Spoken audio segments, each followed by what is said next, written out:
इस वक्त हमारे साथ में सीमा जिंदल, वास्तु वैज्ञानिक है। डॉक्टर सीमा जिंदल जी, ये बताइए कि वास्तु विज्ञान क्या है? आपने तो खुद ही मेरे सवाल का जवाब दे दिया। वास्तु को विज्ञान कह दिया तो यही अपने आप में जवाब है कि वास्तु अपने आप में कंप्लीट विज्ञान है। और पीसफुल, यानी पीस से अगर हम बात करें तो पूरे देश में क्राइम बढ़ रहा है, तो क्या ये वास्तु दोष है? वास्तु दोष बिल्कुल है। छत्तीसगढ़ में हत्याएं बहुत हो रही है, तो उसके पीछे का रीज़न क्या है? क्या ये भी वास्तु दोष है?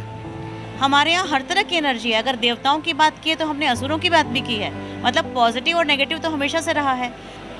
छत्तीसगढ़ में अगर हम बात करें कोल घोटाला, बस ये कहना चाहूँगी कि अगर आपके घर में या जिस तरह के, एक बहुत अच्छी बात आपने कही, जितने भी गवर्नमेंट क्वार्टर्स बन रहे हैं, बंगलोज बन रहे हैं, यहाँ पर वास्तु कंप्लाइंट होना बहुत ज़रूरी है। जैसे कि मैंने आपको बताया कि आपकी सोच कैसे डेवलप होती है। आपकी सोच डेवलप होती है जब आप अच्छे मकानों में रहते हैं। तो जब जो भी मंत्री हैं, जो भी अधिकारी हैं, जब वो अच्छे वास्तु कंप्लाइंट मकानों में रहेंगे तो अच्छे काम करेंगे।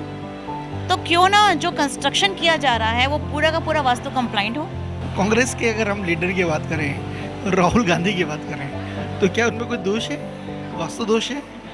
देखिए, राहुल गांधी को मैं पर्सनली बहुत ज़्यादा राजनीति मेरा विषय है नहीं। मैं सिर्फ थोड़ा बहुत कभी कभार सुनती हूँ चीज़ों को। मुझे लगता है कि वो बेचारे काफ़ी प्रयास कर रहे हैं अपनी चीज़ों को, स्थिति को सुधारने में काफ़ी अच्छी मदद कर रहे हैं।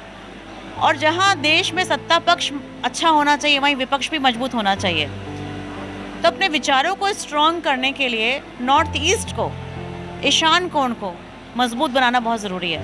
ये थी वास्तु वैज्ञानिक सीमा जिंदल, जिन्होंने विभागीय से बताई कि किस तरीके से आप अपने दोष को मुक्त कर सकते हैं और सभी ग्रह अच्छे होते हैं, बस आपकी नीयत अच्छी होना चाहिए।